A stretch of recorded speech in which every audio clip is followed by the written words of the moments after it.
Welcome to Real World Peaceful Parenting, a podcast for parents that are tired of yelling, threatening, and punishing their kids. Join mom and master certified parent coach Lisa Smith as she gives you actionable, step-by-step strategies that'll help you transform your household from chaos to cooperation. Let's dive in. Welcome to today's episode. In keeping with this year's theme of 2024, the year of self-regulation, today I want to take you into a deep dive into a crucial skill for effective communication with our children. By the way, this also works with partners, bosses, employees, mothers, mother-in-laws, sisters, friends, coworkers, and the neighbor next door. Today, I'm going to take you into the art of pausing and responding with a panel of parents who happen to also be Hive members and some amazing human beings. And they've been where you are right now. They understand the journey of working into pause and respond. Now, let me set the stage before I welcome our guests.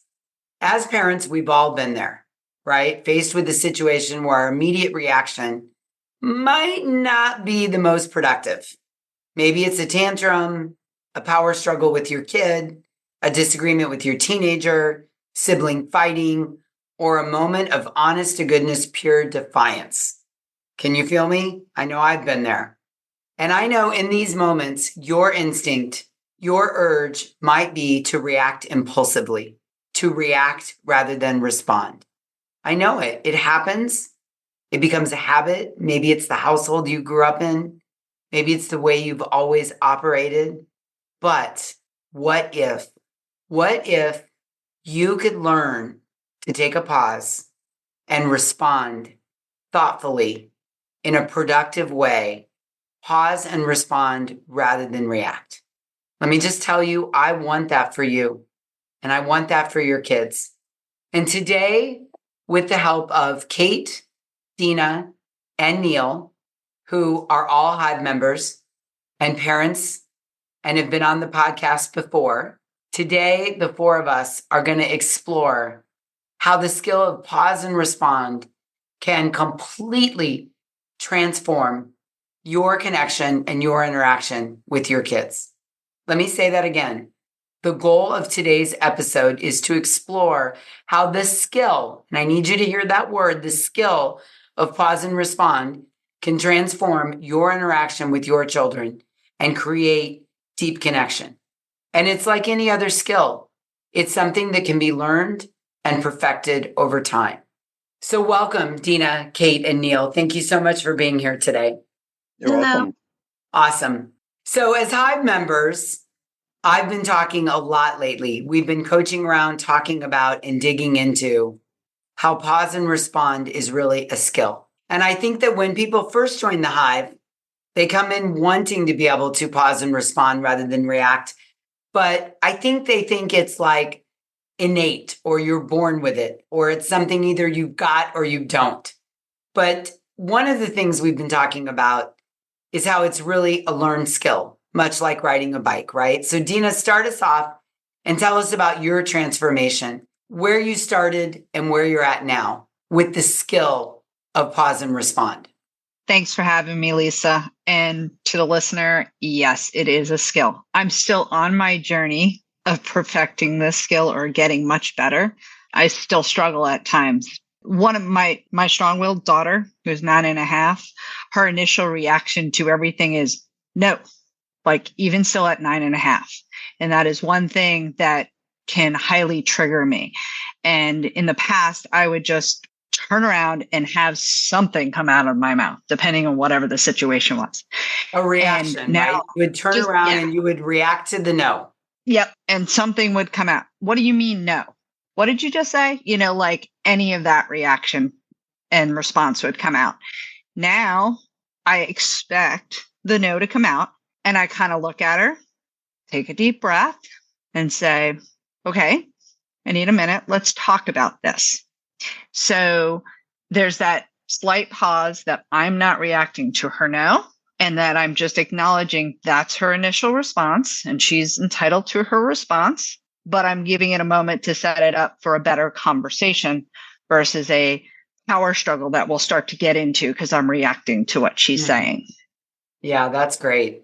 That's great. Kate, tell us about your experience, and also if you could comment on how you see that reacting was a skill, just like pausing and responding is a skill. Lisa, it's like you almost read my mind. So my childhood kind of popped into my head, and reactivity is a skill that I learned from my parents and other adults that I was around. And so I've told myself this for a while, but I'm in the process of changing this thought of that the reactionary part of me is hardwired into me. But I don't necessarily fully believe that anymore, because I am slowly over time perfecting the skill of pausing. For me, pausing looks like taking a very deep breath in.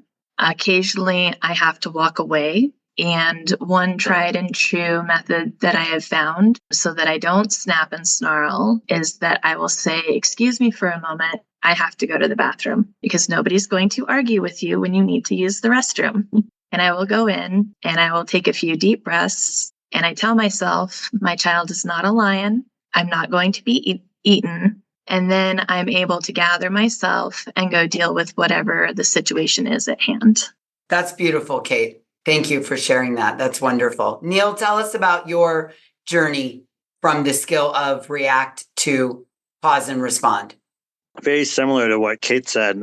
She's almost exactly like, I think it just shows a kindred nature of, this experience that we have as human beings, that when we come up against something that is dysregulating, that is unexpected, that is adverse to the way we're thinking about something, we instantly have this amygdala flight response, and our brain just goes there. And I love that Kate used the word hardwired, because I remember using that exact same word in explaining my lack of this skill, and you really questioning that and saying, that it's not hardwired, that there are thoughts, within our brain that cause us to respond, and perhaps to respond quickly. And as you know, I love pickleball. So just like you learn how to quickly respond and, hit back a ball, it's kind of very similar that when something instantaneously happens, you learn that instead of diving right back into a reaction, yelling, screaming, throwing something, you do have the ability to also quickly do what Kate just said. And I think she incorporated a lot of technologies. And I'm also really appreciating what Tina said as well, that it's a skill that we're not masters at yet, but we finally have some tools now to start changing the dial. I agree with you. And listen, for the record here, none of us are masters at it 100% of the time, right? One of our biggest mottos inside the Hive is progress over perfection. Nobody is pausing and responding 100% of the time. And if you think about it, nor would we want us to, right? Sometimes we are in dangerous situations. And a reaction, you're driving on an icy road and you need to course correct the car, right? You want to react. The difference is that no one's hardwired to react to their children's tantruming, storming, defiance, strong-willedness, power struggling, fighting, right? You're not hardwired. You are not born into that system or that caste or that culture or that way of being. You have the ability to rewire your brain, right? You've all heard of neuroplasticity. We have the ability to rewire our brain to be someone that replaces old patterns with new, more constructive ones. And this is really, I want you, the listener, to hear this. I beg you to really tune into this. Neuroplasticity allows us to rewire our brains. So Kate said, I used to tell myself I was hardwired for this. And she's learned that is 0.0% true. There is a neuroplasticity in the brain that causes some people to react. And when you do this work inside the Hive or anywhere else you're doing this work as a parent, you rewire the brain, you replace the old pattern with a new pattern that's more constructive. It is this simple. It is this simple. It's not easy, but it's simple to replace an old pattern with a new, more constructive one. So you move away from reacting and you move into pause and then respond. Pause and then respond. Okay, so Dina, share your thoughts on that with us. As you were just talking about that, we model for our children, right? So in the past, my daughter had learned that if she said no, I would react. And that would be. Now she's learning, oh, mom's not going to say anything right now or a minute.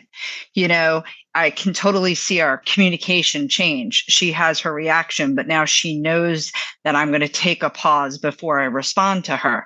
And the same thing when I ask something of her, she's like, give me a second, mom. Like she's modeling back what I'm trying to do as well, which is pause and stuff. So even sometimes I'm like, I'm saying something or too much at her and she's like, mom, I need a minute. And it's like, okay. Yep, that just came back at me. You know what I mean? Like I need to pause and slow down sometimes too. But I can totally see the pattern changing. So instead of me reacting, she has her reaction, but then we both pause and settle before we respond and continue the conversation. So the communication and the whole atmosphere is changing for both of us. Totally.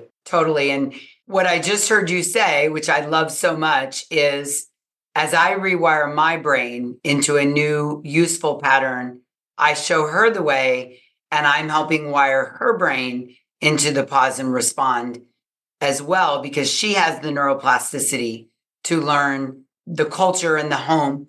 The habit in the home is we pause and respond. Yeah, for sure, because I didn't like the reactive nature, right? I'm reacting to her, she's reacting to me, and I don't like it. Well, I can only model something different. So now I'm seeing the change come about. We're still learning and working through it, but I can see the changes in baby steps, and it's making everything much more peaceful for us. I just wanted to also say that in our home, there are times where my child will say, I need a minute, and that's okay. And my child is also learning that it's okay to pause and to breathe and to just take a minute to feel those feelings and then be able to move forward when we've come out of the red zone back down to where communication can happen. I love it. It sets the tone, right? You're building the skill. And the beauty of this is, and Neil, I want to hear your take on this. The beauty of this is that think of all the years your kids will have, the hours of practice they will have in building the skill of pause and respond by starting this out in their childhood rather than them having to wait until adulthood. Yeah. And something with both Dina and Kate said, I think what I love hearing is that how it's changing the culture for their kids. I have a 2 and 4-year-old, and sometimes they don't even have, the language to express their feelings or even to understand that, hey, I have a different option than smacking my brother to get attention. And it's a learning process. We've had coaching calls, together about it's not going to happen overnight, especially with the 2 and 4-year-old. Their brains are developing. They, you wouldn't expect an infant to pause and respond when they would need milk. And so our kids are maturing. They're learning that, they have control and they're developing their higher brain to do these things. But I will say one thing, like going back to your point, that for me is, both realizing the developmental needs of my kids and that expecting them to respond a certain way or be respectful or not shout and yell, even pausing and responding while maybe they're not able to do the same thing to you, is a powerful tool, because at least it starts the journey for them that my parent isn't getting dysregulated in the same way that I am. And then the second thing is that as you hear from other parents and as you learn that there's different stages of emotionally reacting when we're in, I think Kate mentioned, like when we're in red, when we're really agitated, to when we're in yellow, it's boiling, and to when we're in green, it's like we're calm, we can pause and respond much more easily. Simply having that awareness, even when you are dysregulated and not pausing and responding, at least your higher brain is saying, hey, like, you remember that pause and respond? Yeah. Like, just think about that, for a second. And maybe it gives you that Because before, when you believe that you're hardwired, there's not even a realization that you can pause and respond. Yeah. There's low awareness, right? I mean, I will confess this. Yeah, I've been doing this a long time, right? I'm 15 years into pause and respond. And even now, when I react, which isn't really very often, but when I do, I know what I'm doing. I may choose to react, right? I may, but I have an awareness that you're speaking about, Neil. In the higher part of my brain, I know I am making the decision to do that. And that pause, it's so valuable. I mean, I really believe that if every human being walking the earth had the ability to pause and respond, we would be living on our earth would look very different. You know, we have a lot of tools today that lead to that impulsivity and that reaction, right? Rather than pause and respond. So yes, awareness is really how you get started on this path. Awareness. It's saying to yourself, listener, like Dina and Kate and Neil have had the transition, it's saying, okay, I have the skill of reacting right now, and I want to replace that with the skill of pause and respond. I want you to think about this like learning to ride a bike. Do you remember it? I sure do. You know, when you start to ride a bike at any age, I don't care what age you are when you learn to ride a bike. At first, it feels wobbly and uncertain, right? Like, oh, I don't. And then with practice, it literally becomes second nature.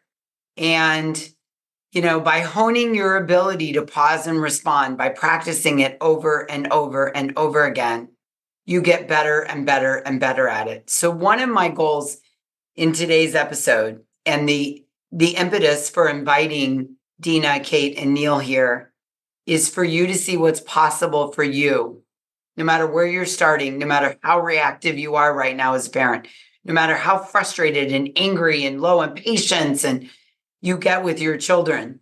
I want you to see what's possible. All three of these parents, well, myself included, so all four of us started out in very reactive mode for a variety of reasons. And why you are a reactive parent really doesn't matter. The genesis of it does not matter. What matters is that you say to yourself, this is a skill. I have right now have the skill of reacting, and I can replace that with the skill of pause and respond. It's totally possible. You just get on the bike and you wobble and you practice, you learn how to brake, you learn how to steer. And before you know it, you're gliding down the road, standing up, or look at me, I'm hands-free, right? And you get there through practice of the skill. And it's so important to me, listener, that you hear this as a skill. And I want to invite you guys to comment on that, right? It really solidified for you when you saw it as a skill, not an innate talent or an inherited trait. Yeah, like anything, a lot of things that we talk about in the Hive, it's a skill or a tool I put in my toolbox. Well, you have to learn to use a tool. You have to practice at a skill before you fine tune it. And, reactive was a skill, right? I call it another way to be able to hone this skill for me is reflective. When I do react, well, I go back and go, okay, why did I react? What was going on? Why didn't I pause? And for me, that's self-learning, right? So that next time I can apply the pause in a similar situation. But for sure, I don't beat myself up. I don't get upset. It's a skill. I'm still practicing, and the journey is going to continue every day. And every opportunity I have is just another chance for me to hone into that skill more. I love what you said, Dina, and especially what you set the foundation for, Lisa, in terms of a skill versus having an inherent trait. Because if you believe you have an inherent trait to be reactive, it creates this low self-worth that you inherently are flawed. And so you're not capable of pausing and reacting. Versus if you believe it's a skill, then you can do it, but it just takes time and effort, like riding a bike. And what Dina mentioned about kind of doing like an after action review is like saying, like, it's even more powerful because instead of saying I'm flawed, I can't pause and respond, this is the way I grew up, this is the way my parents ingrained this in me, this is a trait that I'll never be able to overcome. If you start saying, not only can I learn pause and respond and react, but I can, even without anybody else's input, I can almost pause and respond to myself after an instance, like Dina's mentioning, and say, oh, well, like what happened? Like, was I hungry? Was I tired? Was I overworked? Was my child having a bad day and that set me off? Like, I think starting to adopt that mindset both changes your self-worth as well as your ability to get better on your own. Yes, well said. And I know a lot of listeners are going to really have a light bulb moment from what you just shared, Neil. And to take it a step further, when you realize it's a skill like riding a bike, I mean, listen, we all fall off our bike once in a while. It happens, right? It happens. You have a little bike accident, you're not paying attention, you hit a bump. Even as an adult, occasionally you fall off your bike. And just like the bike analogy, if you have a reactive moment, you just dust yourself off, get back on the bike, and keep working on the skill of pause and respond, right? We're all going to fall off the bike once in a while, and it happens. And I think if you believe that this is just the way I am, to use Kate's word, hardwired, then you don't want to work on this. It's like you're doomed to be this way. And then you model that for your children, and then you've got a reactive parent and a reactive child together. And, you know, when you've got a reactive storming parent meets a storming child, there's going to be an explosion 100% of the time. Tell us your thoughts on that, Kate. Yes, I completely agree with that. I've been on this journey for about 4 years, and there are still times where I will get caught with my guard down and I have a bike wreck, so to speak. And I have had to work really hard on not beating myself up for those oopses, those accidents. When I do have those moments, when I catch myself, I will walk away from the situation so that everybody can take a deep breath and just have some air to feel their feelings. And then I focus really hard on repair and recovery. But like you said, this is a skill. We're constantly building that muscle. Yes, I love it. I love it. Okay, so let's talk about this, a total twist now. And the last thing I want to talk about before we wrap up. And here's what I know for sure. After almost, greater than 15 years of being a parent coach and working with families around the world, when we pause and respond to our children rather than react, we signal to them that their feelings and experiences are important and valued. They have a sense of validation and security, and this simple act of validation can prevent escalations and really help dissipate often feelings of rage, anger, frustration, and disappointment they may be experiencing. So I really think about pause and respond as like an investment that keeps paying off in multiple ways, right? You're calm, you use your higher brain, you model it for your children, they learn it. But in addition to all of that, your children have a greater opportunity of connection and to feel validated and secure, which we know is important when you choose to build the skill of pause and respond rather than react. Dina, tell us your thoughts on that. Yeah, absolutely, for sure. The communication changes so much when your child comes to you and they've had a reactive moment or something and they can pause and now they understand that you hear them and that you can validate more their feelings and you're coming to a place together versus like butting heads. So for sure, the pause in both situations helps with bringing, the communication together and the connection together. I would be in a totally different situation with my daughter if I was still having my power control butting heads with her. I don't know where I would be. I've been here for 3 years and it's completely transformed these skills, each one that I learn. And this one in particular has just given me and her more peace and understanding that both of what we feel is valid. And she understands that I validate her feelings. And it's okay if she has whatever feeling she wants, how big it is, but we can move through it together. I love that. Validating feelings. I mean, that doesn't mean as parents, we're not setting limits. We're not the peaceful leader of the household. We're not being permissive. There still may need to be some repair. There may need to be some new rules set as a result of it.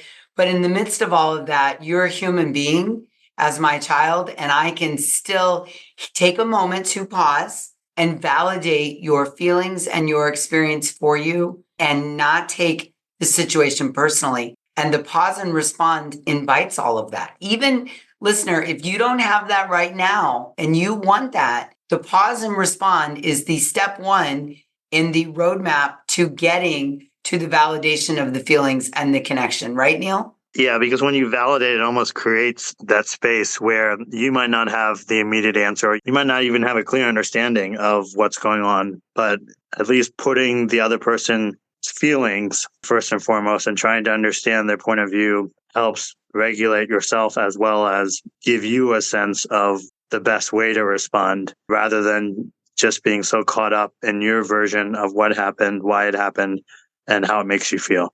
I love that. All right, Kate, share with us your experience in this area, how using the pause and respond and thus the validation of your son's experience contributes to de-escalating and potentially dissipating some of the big feelings that come up, like frustration, like anger, like resentment, like rage in these little humans. Yeah, so my son has struggled with very big feelings. We have discovered lately that we're working with some different diagnoses, such as ADHD and autism and a few others. And taking a pause and respond approach to him, and then also listening to those big feelings. However they come out, they're messy, they can sting a little bit occasionally, but when I take the time to listen and deep dive down under the behaviors to the feelings and needs, our home has become so harmonious now that it is a driving force to continue being a member of the Hive, continue working my butt off to change the things that I was taught as a child, to also change future generations. Because with this work, we're not only affecting our children, we are affecting our grandchildren, our great-grandchildren, and our great-great-grandchildren. And I hope and pray that our kids carry this forward with them and change the world with this. I know we're all giving Kate the heart sign right now. I mean, we're just going to drop the mic right there because that's beautiful. Thank you guys. Thank you all. Thank you, Dina. Thank you, Neil. Thank you, Kate. Thank you, listener. Together, we can build the skill of pause and respond and leave the skill of being reactive behind. And listen, I can't help but extend the invitation to you personally. If you like what you heard today and you want to be in community with these amazing parents and you want some help and support to build the skill of pause and respond, the Hive is your place and we are your people. I want you to hear this as my personal invitation to you to come and join us right now. Don't wait. Don't wait another moment. Come and be part of the growing movement of parents building the skill of pause and respond. Thanks for tuning in today. And remember, a moment of pause can lead to a lifetime of connection. So good, right? Okay, until we meet again, I'm wishing you peaceful parenting. Thanks for listening to Real World Peaceful Parenting. If you want more info on how you can transform your parenting, visit thepeacefulparent.com. See you soon.